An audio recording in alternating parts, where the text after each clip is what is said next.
Brrr. It is freezing out there, but welcome to the weekly Winedown! I'm thirsty today. I can tell. You took my second glass of wine. Cheers.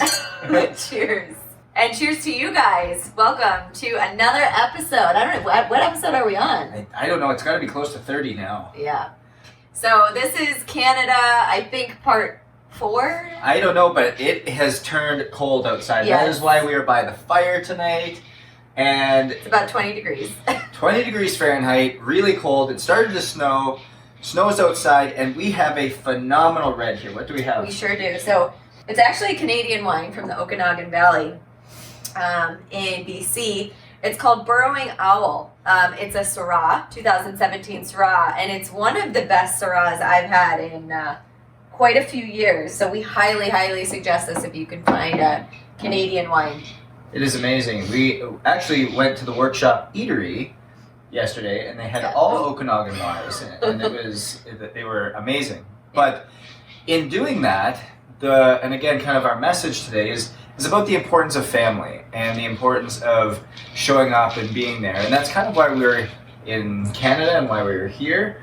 It's a kind of a challenging time in my family's life, and so not only did we come here through COVID and the tough travels. I know if you watch some of the other content, you heard about the tough travels and kind of getting over the border and all the restrictions, but just showing up is so important and making it a priority and being able to be there together, because there's nothing greater than feeling the support of your family, nothing greater than feeling the support of those who you truly love around you to help you through the toughest times, but then also to celebrate the greatest times, because there's this spectrum that if you just live in the middle and you think, I'm being safe, you're truly not able to experience the highest of highs or the lowest of lows. And by leaning into those lows with people you love, you actually unlock a bigger spectrum to experience a higher level of joy as well. So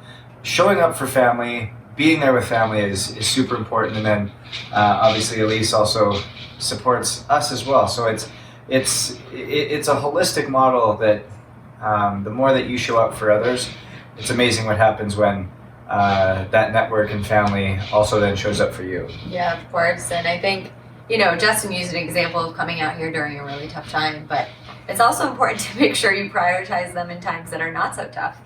And I think it's up to each person to figure out what that looks like. How does that look for you? But it's sometimes just seeing family on those important holidays. Oftentimes, it's not enough. So how can you incorporate them into your daily lives in a way that works for you? Right? Is it a quick text message or a quick hello, or do you have a yearly trip that you get together? Do you go home at certain times of the years? Is there one person's birthday you always love to celebrate? And what are those things that you can really make sure you're setting aside for your family? Because like Justin said, yes, we have a new puppy. But like Justin said, Canadian flag sweater. Canadian flag, yeah, all things Canada. Like Justin said, it's really important to make sure that you are showing up for those people, because they're going to be the ones where they're on the best of days and on the worst of days. And the most important thing is to make sure you continue to nurture those relationships.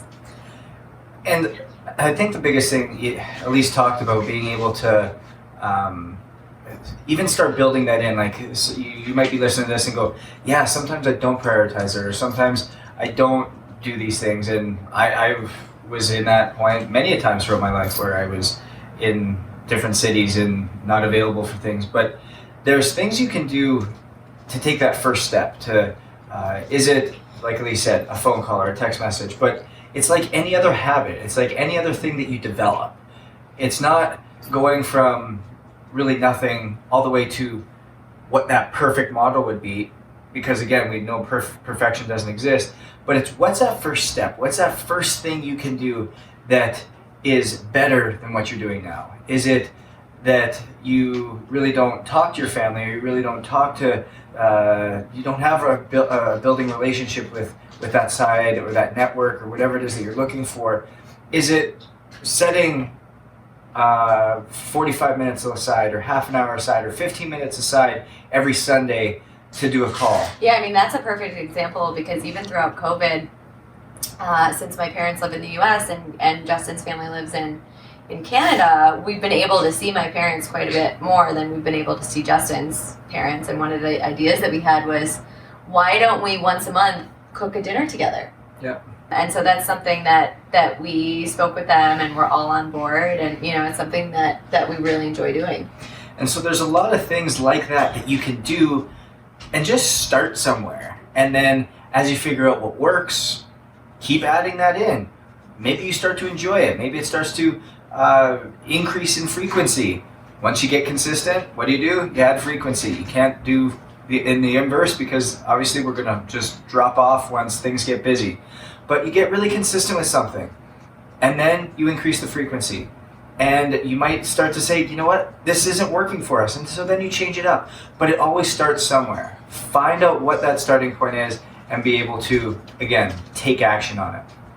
So cheers to you guys. Cheers to another weekly wine down.